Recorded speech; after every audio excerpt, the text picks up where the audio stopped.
Selamat pagi, saudara-saudara kekasih dalam nama Tuhan Yesus Kristus.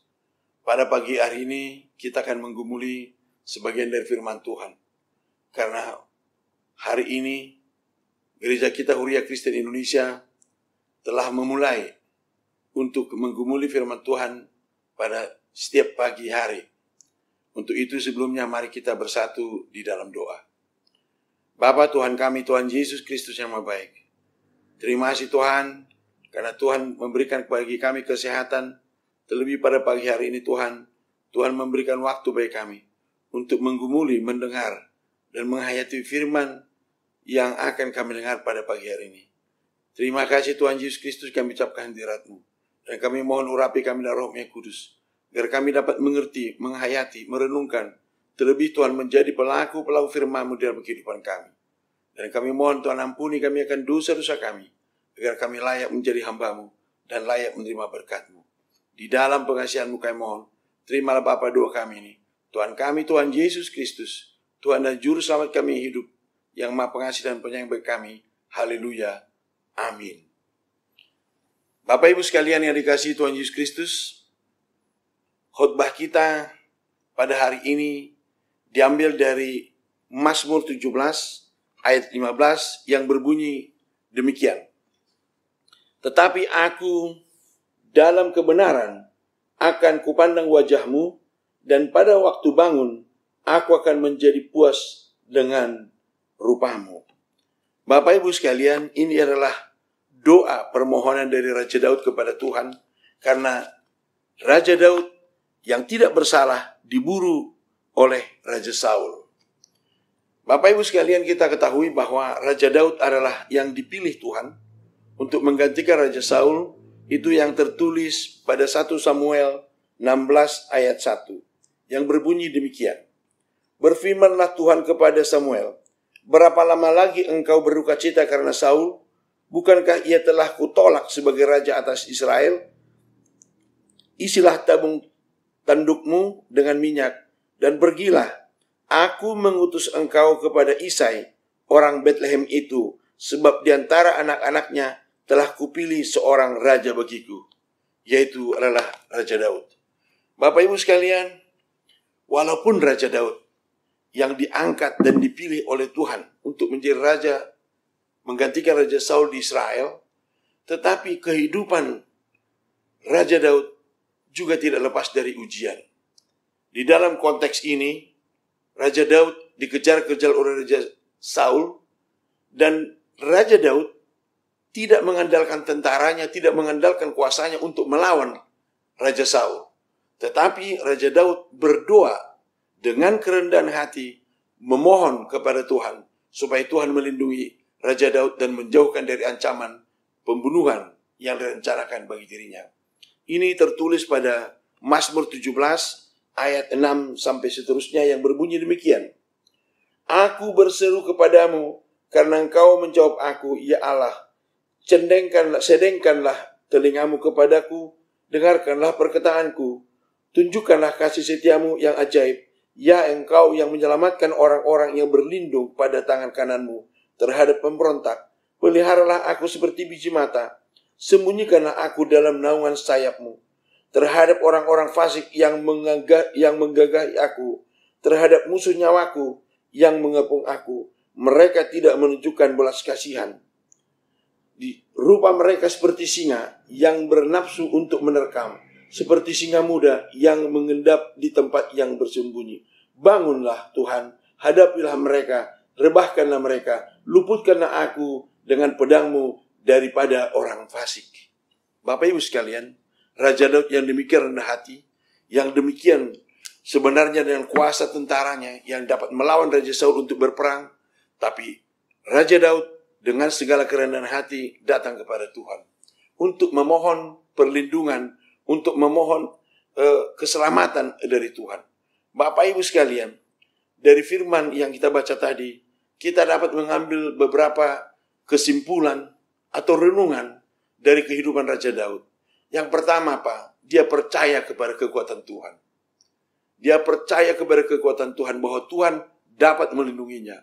Dia percaya bahwa Tuhan dapat menjauhkan semua musuh-musuh dia yang mengancam nyawanya.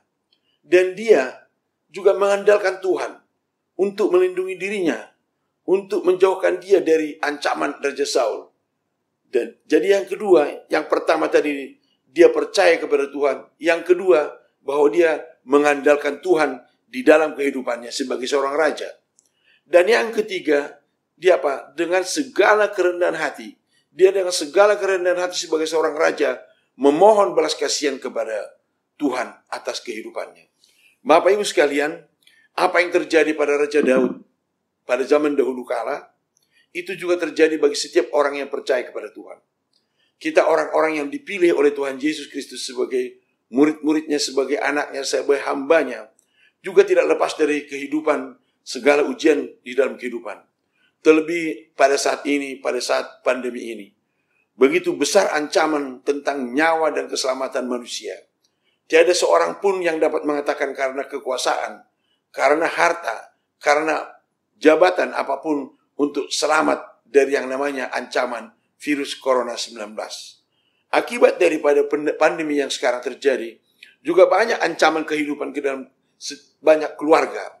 Ada yang keluarga terancam hidupnya karena kehidupan sehari-hari dia berusaha, tidak dapat berusaha. Kehidupan sehari-hari yang bekerja, dia di PHK. Kehidupan sehari-hari yang biasanya dia pergi keluar kota untuk berdagang, tidak dapat melakukannya. Dan juga banyak perusahaan yang produk-produknya tidak dapat dijual, sehingga akhirnya mereka menutup perusahaannya dan bangkrut. Bapak Ibu sekalian, ancaman itu bermacam-macam. Beragam-ragam ancaman itu bagi setiap individu, bagi setiap keluarga, bagi setiap kelompok, dan bagi sebuah negara, dan banyak hal-hal kelompok-kelompok yang lain. Bapak Ibu sekalian, pada saat pandemi ini, kita sadari kita tidak dapat berbuat apapun. Kita tidak dapat membuat rencana apapun. Karena semua ancaman begitu banyak. Karena kita keluar rumah pun kita tidak tahu di mana virus itu berada. Kita mau kemana pun kita tidak tahu di mana virus itu mengancam. Bapak Ibu sekalian, pengalaman yang ditunjukkan oleh Raja Daud adalah menjadi suatu keteladanan buat kita. Menghadapi kehidupan yang serba terancam saat ini, kita harus percaya kepada Tuhan Yesus. Bahwa Tuhan Yesus mampu menyelamatkan kita. Maka kita harus yakin bahwa Tuhan Yesus dapat menyelamatkan kita dari ancaman apapun. Apakah itu ancaman virus corona, apakah itu ancaman ekonomi, apakah ancaman beragam-ragam ancaman. Karena itu Bapak Ibu sekalian yang dikasihi Tuhan Yesus Kristus, yang pertama kita datanglah kepada Tuhan Yesus. Berdoa kepada Tuhan Yesus Kristus. Mengandalkan Tuhan Yesus Kristus. Dan datanglah kita berdoa seperti Raja Daud. Dengan segala kerendahan hati. Dengan segala kerendahan hati kita memohon belas kasihan Tuhan Yesus. Karena hanya Tuhan Yesus yang dapat menyelamatkan kita.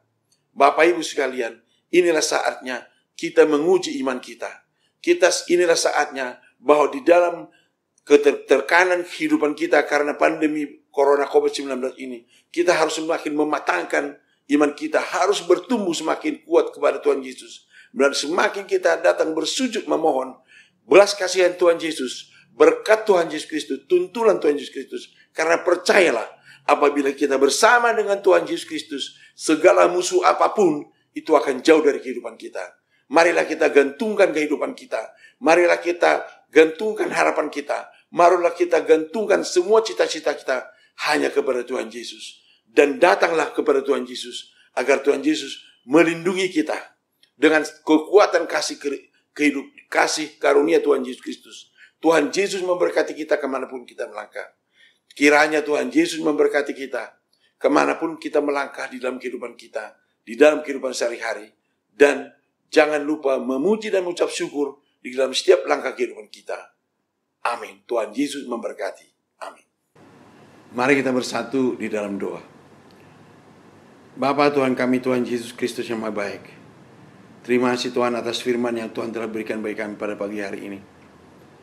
Terima kasih Tuhan Yesus Kristus, dan kami memohon Tuhan, kiranya urapi kami dengan Roh-Mu yang kudus, agar kami menjadi pelaku-pelaku firman-Mu, pelaku-pelaku buah Roh-Mu Tuhan. Dan juga kami memohon Tuhan Yesus Kristus, beri kami kekuatan dan kuasa Roh-Mu yang kudus, untuk menjalani kehidupan kami ini. Terlebih Tuhan, pada zaman pandemi Corona COVID-19 ini, kiranya Tuhan memberkati kami, melindungi kami, menjalani kehidupan kami, dan berkati kami Tuhan di dalam setiap pekerjaan kami, usaha kami, dan berkati semua Tuhan, menjadi puji dan hormat, dan menyenangkan hati-Mu, Tuhan Yesus Kristus, Jehovah Elohim dan Roh Kudus. Ya Tuhan, di dalam pengasihan-Mu kami mohon, terimalah Bapa doa kami ini, Tuhan kami, Tuhan Yesus Kristus, Tuhan dan Juru Selamat kami yang hidup, yang Maha Pengasih dan Penyayang bagi kami. Haleluya. Amin.